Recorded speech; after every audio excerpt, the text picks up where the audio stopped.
I'm Maria Menounos, and you're tuned in to AfterBuzz TV, the ESPN of TV talk. Now, let the buzz begin. Hey everyone, welcome to the Sinner After Show. We are going to break down this wild episode, Season 3, Episode 2, and we have a very, very special guest today. I'm Emily May, one of your hosts. And so I'm going to just go through, and we have some fantastic guests today. So to my far, far left, I have Ashley Dior Jones, the resident scaredy cat. Yep. But we're all here to support her and make sure she's okay. Still scared after this episode, guys. Yeah, I think we were all a little intense after this episode. To my left, I have Nathaniel Nate Harris, who is our drama queen for this panel. That is me. And last but not least, we have a very special guest. We have Eddie Martinez, who plays Vic Soto on The Sinner. We are so, so happy to have you on today. Thank you for having me. I'm happy to be here. Thank you. Yes. So we're gonna just kind of talk. We want to hear from you. So we're just 2 episodes into The Sinner right now. And you've been watching. What are your thoughts on this episode and the first few episodes? Thrilled. It's better than what I thought. I read all the episodes. When you read all the episodes, you know, I was a fan of the show before I was offered the role. So reading at the episodes was like, oh, I can't wait to see this on its feet. And then to finally get to see everything put together, all the work that we all did, and they worked really hard. Matt Bomer and Bill Pullman, they had some long days on set, and to see all their work, you know, on screen, it's exciting, it's thrilling, it's good, and it's better than I even imagined. Oh, it's so incredible. How is it like working with Bill Pullman? Because your character is kind of now tag teaming with him a little bit, kind of his partner in trying to kind of crack the case. Working with Bill was awesome, man. He's such a nice guy. He's so friendly, welcoming, kind. He's what people say he's a giving actor, which you know, he's just always there. Mm-hmm. I leaned on him a lot, and he was very nice, very welcoming in giving me pointers and telling me to relax when I was thinking too much. Mm-hmm. He was just a nice guy to work with. Not just with me, he was nice to everybody. Like if someone was there, like a day player, like he would have a deep conversation with them for 5 minutes and then go off so and do an awesome scene and come back and keep the conversation going. So he's a great dude. That's so great. Was there, because it's such an intense show and you have these really intense scenes, was there like some like ways to kind of have some fun on set that you were just trying to like break the ice a little bit, kind of? In the beginning, but I get this question a lot, and I say the funny thing about this project is that the content is so dark and emotional, but then everyone on set was so nice, was so welcoming and friendly, like from the top all the way down. Like the executive producer, the showrunner, Derek, the nicest dude you could think of. Like the first time I sat in his office, I mean, I don't know, I sat there for like an hour and I told him things that I only tell my wife. That's how welcoming. That's how when you're working in long hours. And it was just, everyone was like that. Everyone was really nice. Even so like the guy from catering, he had like Red Bulls ready for me, and I was like, oh, that's sweet. Like it was a cool set, but the material was very Yeah. How did you prepare for kind of this type of role as being a detective and kind of learning about how to kind of investigate these types of crimes? And did you go into depth on that? Yeah. Well, I have a few friends that are cops now and they're detectives. So I annoyed them and I talked them. I called them each like 5 times, talked for like 3 hours till finally they were like, "Dude, stop calling me. I already told you everything." And Jessica Heck, who plays Bill Pullman, what's her name? Sonya. She plays Sonya. Sonya. Yeah, the neighbor that's in the... Yes. So Jessica Heck has a brother who's a detective in a small police department in upstate New York. And she was kind enough to put me in contact with him because I wanted to... That's she nice. was. That's perfect, yeah. Because I wanted to talk to someone who was my friends work for NYPD. And that's kind of like big departments. Yeah, and but Rochester, it's very small. It's you have to. Right, so it's supposed to be upstate New York, a small department. So I wanted to talk to someone in a small upstate department, and he was very nice and talked to me and answered all my questions. So great. I saw on your Instagram page that you described Detective Vic Soto as steady. Now, why do you think steady is the best word that describes him? Yeah, I think this season that he provides like the voice of reason, and he's like the steady force for the department, and sometimes for Ambrose. If you watch the prior seasons, you see that Detective Ambrose, he's kind of like got this unique way. He's kind of like a loner guy, and has unique ways to solve cases and to connect to the suspects or to the victims. And in this season, you guys will get to see that. He goes through some, I guess, some emotional stuff. He goes through a lot of stuff, along with Matt Bomer's character, Jamie Burns, and Vic Soto. He's a former Marine, and he's been to Afghanistan, so he's a recovering alcoholic. So I'm someone that's been through hell and back, and so I'm sort of like the voice of reason, who's kind of like, even though Ambrose doesn't want to take any advice, but I'm kind of like saying like, I know what you're going through, man. Like, it's I've been there, done that. I love that. Steady. Such a good word. It's interesting because Ambrose has a lot of demons, and he's dealt with a lot of stuff, for 3 seasons, and so it's interesting to have, have your character come in and try to like lend a hand when we know Ambrose is not so great at that. Yeah, it was a fun dynamic to play with. Yeah. It was, Do you have like are you a fan of like psychological thrillers and these type of like really intense shows? I mean, my best friend, he makes fun of me because my favorite movie, your favorite director is Christopher Nolan, Inception. Ooh. Nice. And then he makes fun of me. He says he needs to like prepare for school to go watch that movie because you never know. He's watched it like 3 times and he still has to figure out what's going on. And the other movie, Interstellar, like those are like my favorite. Yeah, those are like you have to like really really watch those and right. So I don't know if it's really like thriller mystery, but it is like thrilling and you don't know what's going on and you got to figure things out, and that's kind of how this show is like there's a lot of twists and turns and you think you know what's happening, but then something happens and you're like, oh wait, no, that's not. So that's appealing to me. Totally. We love that too. That's why we're all here, watching The Sinner. We like the twists and turns and the mystery. So we're going to kind of break down the episode and kind of hear everyone's thoughts. And so please chime in. And, we would love to like know a little behind the scenes stuff. Maybe there's stuff we missed. I don't know. So again, we're going to start with this episode, and we open up with kind of James. We're reminded that like James left Nick to die after the car accident, and so Vic has this scene with Harry because Harry's trying to figure out why did James leave. They don't have all the pieces yet. So this was a scene with your character, and so he's trying to insert himself into the process, and so you're gently trying to say, hey, I can investigate this part of it. How do you feel about this scene? Exactly. The way I thought of it was kind of like in high school when I'm trying to flirt with a girl and trying to let her know, hey, I'm a nice guy. I think that's kind of like the way that Vic Soto is trying to approach Ambrose. Like, hey, I'm interested in this case and I could be of help. If you need help, I'm here. I kind of know what I'm doing. Yeah. I love how he was just like, I'm just curious, I'm just curious how you're going to attack this. I think that was so interesting to see like his vibe coming into it at the top of the show. Yeah, I think he's trying to learn from Ambrose. He's trying to, he in the show, he sort of got like this sort of fame of being an exceptional detective that's not ordinary, that has different ways to figure things out. Right.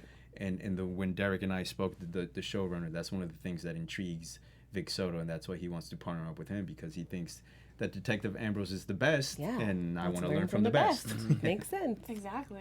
Nate, did you have thoughts on this moment? I initially felt that you didn't really want to be a part of the job, and kind of Ambrose, when I noticed your character the most when you guys saw the blood on the dial. The car, yeah. And so when I noticed that, and then again, when you came in and you were asking the questions and he was like kind of breaking down and figuring it out, and then when you guys discovered that there was an hour and a half kind of difference between when the body was considered dead and when he actually made the call in. And so I was piecing all those pieces together, and I knew that you would be an integral part because you will piece the little things that Ambrose is missing, because he is a very detailed agent. He digs deep into these cases, and sometimes too far into them. But again, you're the voice of reason, and you are still kind of put together those little pieces that he might miss.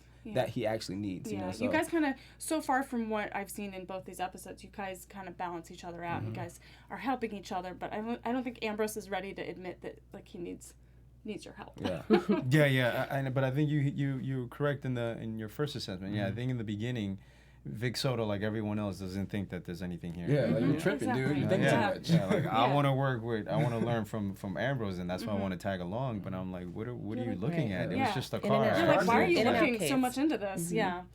But Ambrose has that eye, so it's interesting to kind of see how that kind of unravels.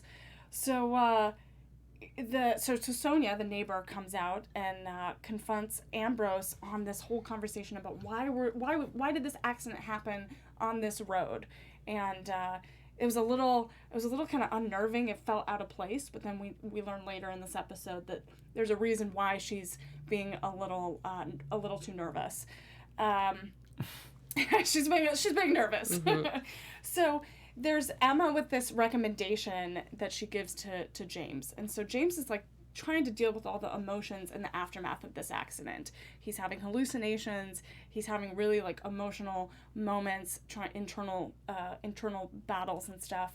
So he talks about this letter being a version of yourself that isn't even real. And he asks her, like, is this how you want to enter the world? And so I felt like the letter was very symbolic, and I feel like it's a big theme in this episode because there's this foreshadowing about how a letter can determine your fate. And so I wanted to get your thoughts on how you feel this led to this big reveal later in the episode. Well, I think with Sonya, first of all, she's one of my favorite characters on the show. I think she's so complex and so interesting, and I can't wait to figure out what she really has to do with everything. Yes, it's slowly unraveling. Unraveling, but I think she has a really big part in whatever Nick and Jamie went through, and I'm very excited to figure out why. As far as the foreshadowing goes, I honestly didn't really understand that part of the episode. I was a bit lost there, but what I am interested in seeing is how the pieces of her and the two gentlemen are going to fall into place and like what road she's going to lead them down. When you say her, you mean Sonya. Okay. Sonya, right. So I just think she's going to be a very integral part, and I'm just very curious as to what we're going to learn from her. I think she's going to be a big key holder. That's just me. I could be completely wrong, but that's just me. Do you think she's the devil? Sonya's the devil. They're not revealing much, but they keep, how the directors Little like to pieces, change yeah. the camera views and make things, they're doing with Sonya. I don't know what's up with her, but she's for sure the devil, and she's kind of trying to like set her up to play this little game with Ambrose to kind of like put her on like, oh, I'm so innocent. Kind of like cat and mouse She, game. I think she dug the grave. I know it's a hot take. I know. Oh, hot take. Okay. I know. But I think she dug the All grave. right. And I think, she walked out and made it seem like, oh, I just found this grave. And then she called, like, yeah, she dug it. Yeah, Eddie, I mean, we can't have any spoilers. Yeah, I but... don't think I can say anything except Yeah. that. Okay, all right. No, so don't say anything then. Hey, that was a hot take. All right, no hot take from Eddie. Okay. So again, we have all these flashbacks. This was a big theme in this episode. James and Nick we find out that they met previously at a bar, because this whole episode was about figuring out how they communicated beforehand and if they did and what went down.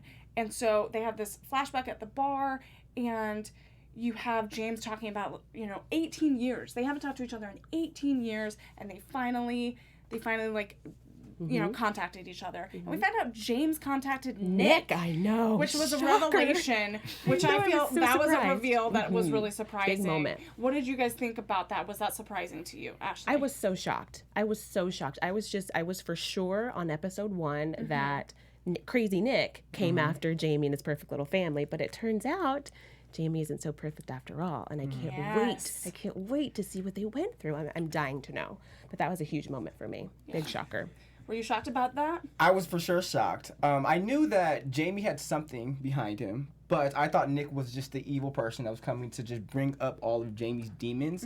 But Jamie's a liar, clearly. He's been lying to everyone from the police to his wife and he tried to be so shocked when he showed up. So it kind of shaped and changed my whole perspective of Jamie, because I thought Jamie was just this innocent soul that got into this accident, and this was a guy who just tormented him, that he was just like, I'm gonna let you die so you can just get away from my life. Yeah. But Jamie probably is the negative person, but I don't know. I'm split between Jamie and Nick right now. It's so cool to hear those reactions. It's like I'm like biting my tongue because I already know what's gonna happen, but it's like you guys are so perceptive. Yeah, it's I mean, are you on anyone's team right now? I think what I liked the most about Jamie's character was that he's such a complex person. Like the way that things unfold. Like you think in the beginning, oh, he's gonna be the bad guy, but he's not really the bad guy. But he's not that good. But he's a school teacher. But he's not. It's like it's so it's so every little. I mean, it's funny because I can't say what, but you guys are so.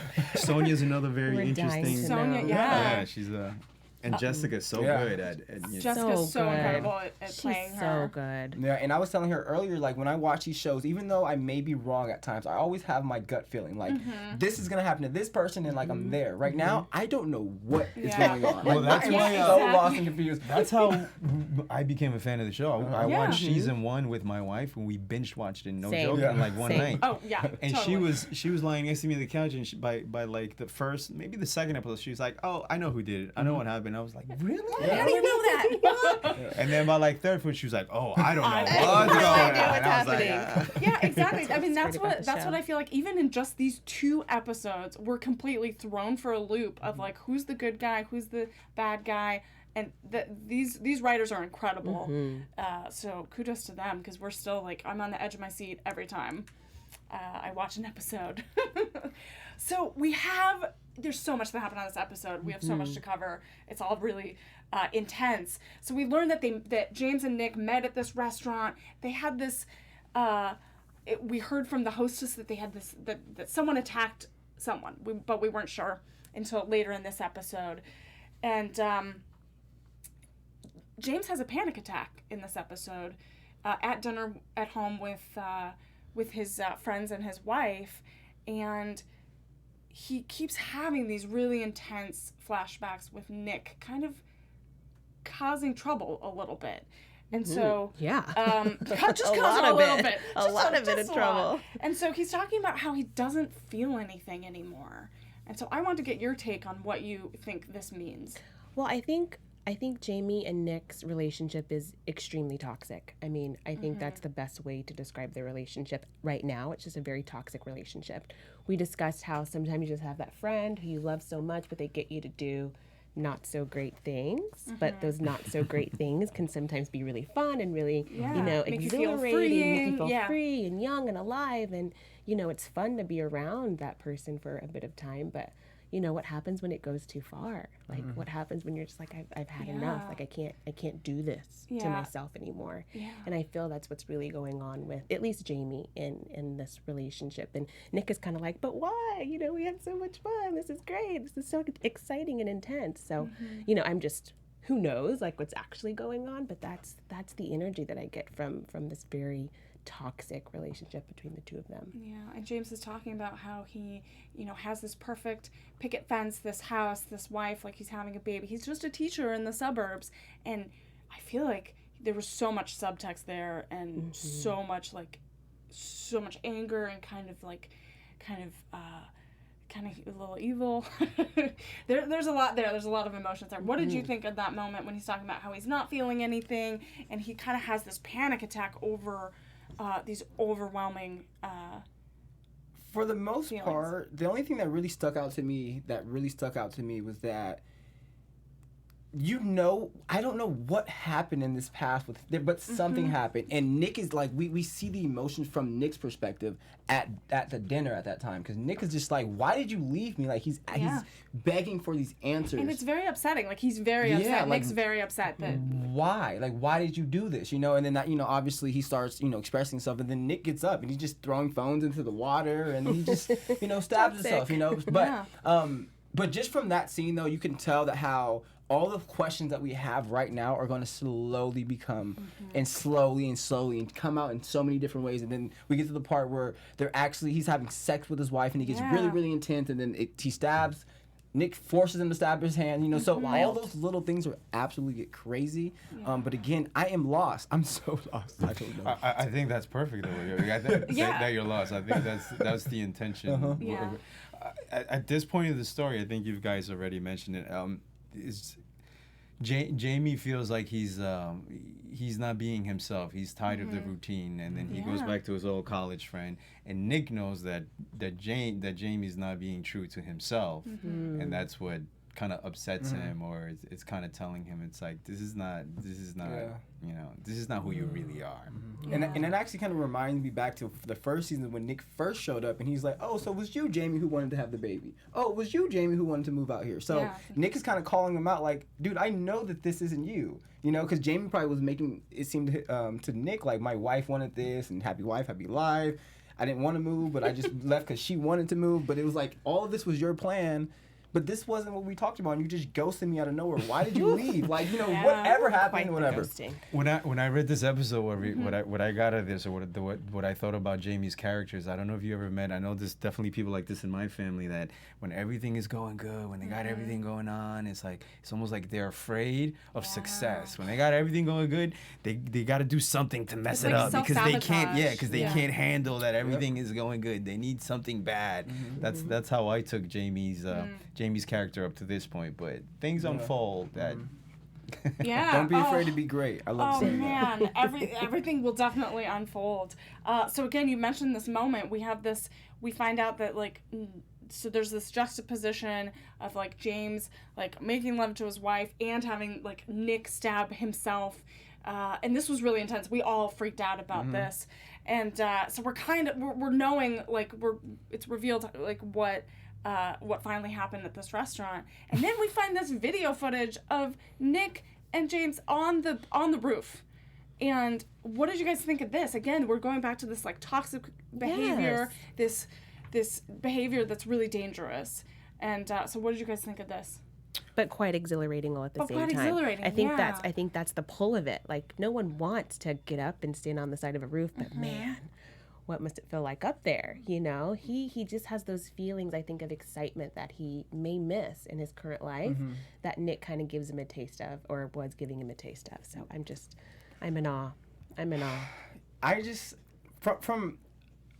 he keeps talking about how he has this hold on him, and we keep seeing commercials and previews of like this hold that he has on him. And so I do believe that it's that excitement, because he brought that up to Detective Ambrose as well, but I just think that he has some type of like power that makes him do things that he doesn't want to do. And I have a belief just in life in general that we all know what we're supposed to do 95% of the time, but we don't always do what we're supposed to do. And so I think this is kind of like Jamie's doing what he knows he's not supposed to be doing, and for something, Nick has this hold on him where he makes him always do what he's not supposed to do. If that makes sense? Yeah. And so him standing on that was just another form of Nick got him to do something that he didn't want to do, but he's just doing it. Why? I don't know yet, but we'll find out. Yeah, I mean, he's talking about, so Ambrose and Nick have this, not Nick, James has this conversation when they're trying to plant a tree in the backyard. And I feel like it was very symbolic, and I feel like it's going to be a bigger theme later on. Just, everything is. Everything. Every little thing is little clues. Just, we have to pay attention to everything. I feel like we need to watch it again to just like pick up on even more. So again, Ambrose is talking to him about why didn't you stay in touch? And he mentions, having that person in your life that is totally exciting but is super bad for you. And just like you said, and he's talking about Nick scared him and that it was a relief to kind of get away from him. Yeah. And I felt like that was really insightful to their relationship. I think so too, and I think we often hear about toxic relationships and like intimate and romance. I thought it was really interesting to see it in kind of like a romance situation, how it's just a person, and a person could just have this certain hold on you and make you do things that you wouldn't normally do. I thought that was someone really that you interesting. connected in college. Yeah. Exactly. Like, and college is such like a really important time formative. in a lot of people's lives, and so sometimes those last a lifetime, and then sometimes they don't. And so this was one of those moments where you're like, oh, this person is really bad for me. Yeah, and kind of back to the scene where he's having sex with his wife and it goes back to the stabbing position. Flashback, yeah. I don't think that they had a romantic relationship, but I think that shows because they paired those two together, it shows how intimate that their relationship was and how serious it was. So again, I don't know what that relationship was, but that's how serious that relationship was by showing, like, by me having these thoughts while I'm having sex with my wife, it makes our sex that much better. It's not like he was fantasizing that he wanted to have sex with Nick, but whatever they were doing together or whatever they have in this past shows that it was that intense and that passionate. I mean, we were talking a lot about energy and that there's like juxtaposition. There's a juxtaposition of energies. Like there are two very different energies in those two scenes. Yes. And to see them in parallel, back and forth, was really kind of like unnerving. I think for jarring. Jarring for us watching. So it made me more confused and kind of a little sad that Jamie doesn't know exactly how to deal with his feelings. Right. And I think I agree. Yeah. I think at this point it's kind of like, you know, when people are depressed, they feel numb. They don't feel anything. Yeah. And sort of like reconnecting with Nick makes him feel how he used to feel, man. Actually makes him feel something. I think that's what led to the sex with. But what did you guys think about? I'm curious about that. What did you guys think about that sex scene with his wife? Because Parissa, who plays his wife, she was so nervous and scared about that scene. And when I saw it, I was like, wow, that was sexy. it was hot. Like we were like, whoa, like hot. It was definitely like, yeah, that's. But still very tasteful. You know, but you could see the chemistry. You could see like they definitely had chemistry. And I love the end when she was like, what was that? What was that? You know, that was probably my favorite line. It was in like, the whole it was like she didn't want to do it, and then like he just had this like passion, you know, behind him, and that might tap into what you're talking about, is that person that like he used to be, and so I feel like he's tapping into that kind of energy and that those characteristics, which can be a good thing. But I think it might be a bad thing because we get to the end of the episode and he visits this old man in the hospital that like we saw before, and he brings whiskey, which was super sweet. But then it takes a turn for the worst, which he tries to strangle him. What did you guys think of it? We were all in shock, but what did you think? My mouth dropped. So when he first walks in and he has the whiskey, I was like, oh my gosh, that's so sweet. Yeah. That's all he wanted, was just to have some whiskey, and Jamie's so nice that he brought him. But then the guy Jamie starts choking him, and I'm like, and then his arms go up. Like, oh, I don't want to die. I don't want to die. And we see Nick too. We see Nick in the flashback with the radio. Yeah, like, oh, kind of like a hallucination, let's not jam flashback, out, but right? And I was like, this can't be happening. Like, do better. Do better. Like, just because you think this is the right thing to do, Jamie, doesn't mean that it's the right thing to do for everyone else involved. Yeah. Well, Nick says, you know what you're supposed to do.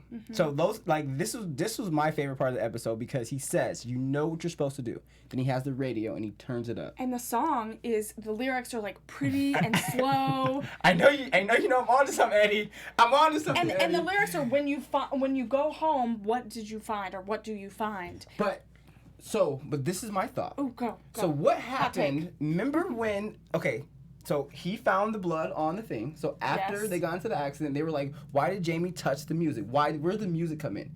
So they gave us another clue about music and radio from the first scene to this scene at the end. This is so much fun. From the first episode to the second episode, I feel so like something about the music is gonna give that clue of what Jamie and Nick went I think music is a huge theme, and it will be a huge theme. I think so. I think you're right there. I feel like I'm the girl in high school that has all the tea. Yes, you do. But I can't let you guys know. You can't. And, you know, You need to bring enough gum to share for everyone, okay?